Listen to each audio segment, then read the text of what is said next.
world where cerebral palsy is associated to spirituality, when people or families birth a child with an undeveloped mind or brain that makes them act quite different from the normal person, a woman has stood out or has decided to come out to fight all odds to change the notion.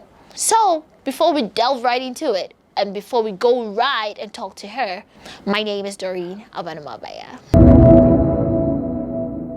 So I'm here with Natasha Akua Nimo. She is the founder of Heal Home Care Advocacy, a non-profit organization, and she's going to tell us something that's coming up. She's cooking on Thursday, and well, let's get right into it. Hi, Natasha. Hi. How is everything going? Good. How about you? Not bad, not bad. So tell me about your non-profit organization. Okay, so we have a nonprofit organization called Heal Home Care Advocacy Foundation. Right. It was founded last year, 2021. Last year? Yeah. And you have over 1,600 people. Yes. Yeah, and I was here in Ghana, and I decided to start my own NGO. So I registered it, got it licensed with the Social Welfare Department here in Ghana, and I decided to just continue and get it registered back in the States, which is where I'm originally from. So we're officially registered in the States as well, and we originally, our target population was for disabled individuals being cared for at home. And we noticed that a lot of Ghanaians are taking care of someone who's at home, disabled, or they're just sick. And so that's where my love for just giving back to these people started. And I said, I want to see, how best we can put this project together. And so recently we narrowed down our target population. So now our target population is caregivers of children with cerebral palsy, because we've seen a lot of them at home, and they don't have supplies, they don't have home care goods, they lack access to health care services. And so So you came back this December to do something as a way to leave a mark in society. Absolutely. If that's what I'm gonna. Absolutely. And you said you're registered in the United States too. Yes. How did that come about? Is it going to be like an exchange of healthcare, taking people from Ghana to the States, or how is it going to be? How is it like? Because you said you're registered here, and we are a developing country, they're an advanced country, and people here don't have so much knowledge about cerebral palsy. And it's hard for people who care for these kids to naturally do so compared to people in the US. So how is that connection?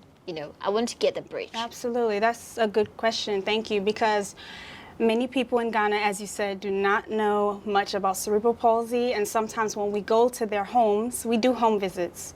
And when we go to their homes, they always look at us with just this, like they want to know if their child will ever get better. In some cases, with the right physical therapy, they can definitely improve, but sometimes some of them have been given false hope that their child may be able to walk again, and some of them just really don't know what. So when we educate them, it really, really just, you see how much they gain courage, like to keep going, and we show them that there's so many people, even outside in America, who have this disability. And to answer your question about US, the goal is always to expand and to get more support. And that is why I decided to register it in the States, to get more support. I really, we've met so many people in Kumasi and Accra who have this condition, and we want to eventually have our physical therapy program, which we've already launched, and we hope to bring physical therapists from the States to come home, and we have a program set up with qualified families where you qualify for a physical therapist to come to your house, trained physical therapists here in Ghana, and then also we'll have some programs where we'll bring some from the States as well to come to their house and help them. That's quite interesting. So now tell us about your program coming up. Okay, so the program coming up is this Thursday, December 29th.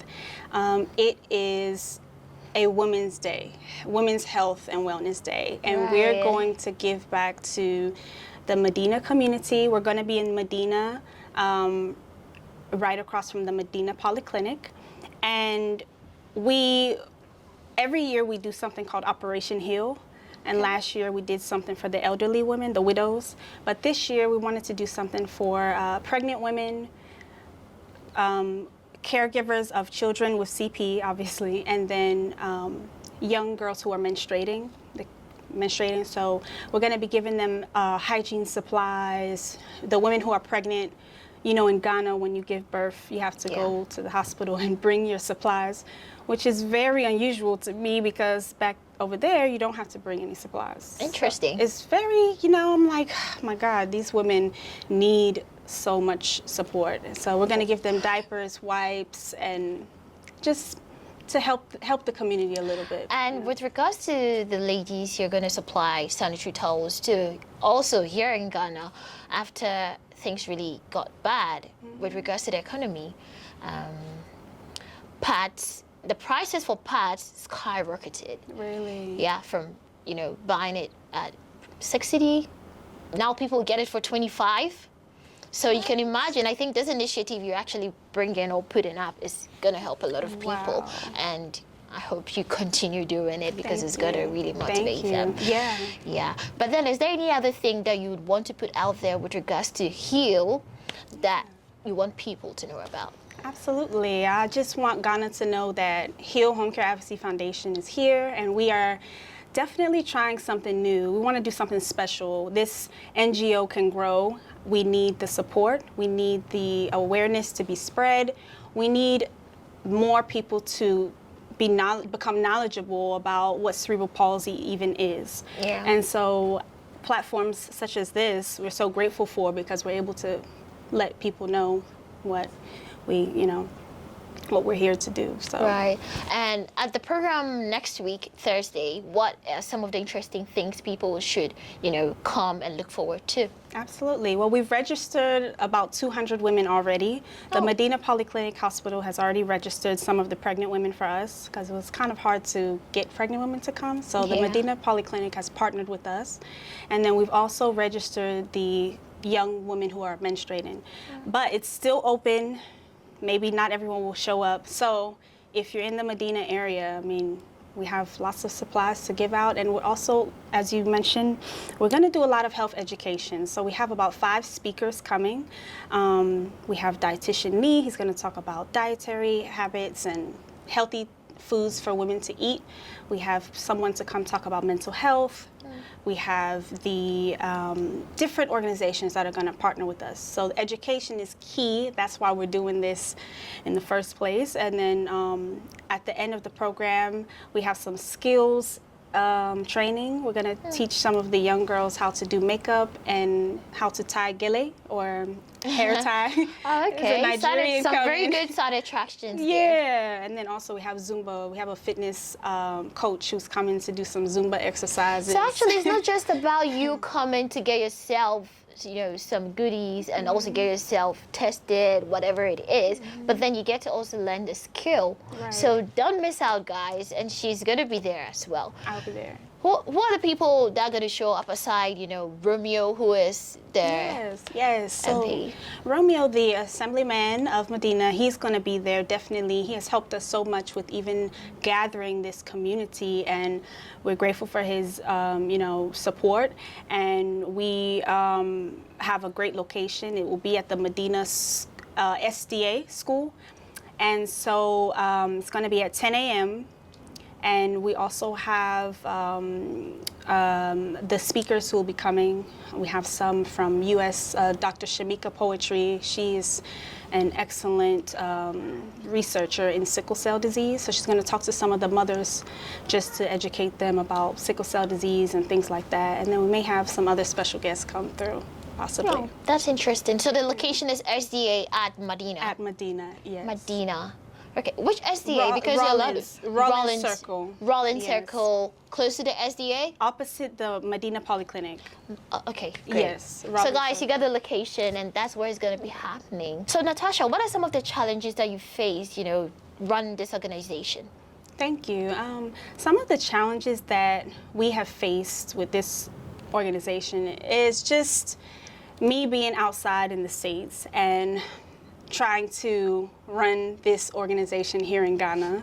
Crazy. It's kind of crazy, and you're trying to get people to see things how you see it. And People you trust. Let's say that. trust, yes. So one of the biggest challenges is just, for example, if I need them to go and do something, Ghanaians, there's a culture here, they're very relaxed, but sometimes you have to put that to the side, be confident, go in, tell these people what you're here to do, what you're looking for, and just little things like that have been very difficult.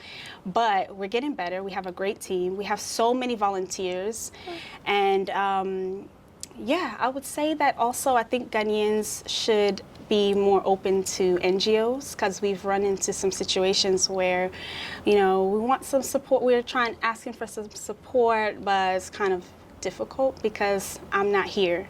So when my team goes, if I'm in the U.S., it's harder for them to make those connections. And also because if you're in the U.S., you're making more money than the people here. So why don't you need our help? That's what you're going to think. That's what they think. Yeah, you see? but then they don't know it's actually hard everywhere, and Absolutely. we do need each other to go through this. Right. And it's not even money. It's just like having a hospital where we want to come in and do physical therapy. Sometimes we have, so we decided to do some other, maneuver around that. Right. But it's getting better. Well, hopefully in the future you find it so easy and I then hope it doesn't so. become so difficult. So you heard it all from Natasha. It's coming straight to you on the 29th of December. This festive season, don't take your health for granted. Go and get yourself checked. I'm your girl, Doreen Abanama Abaya.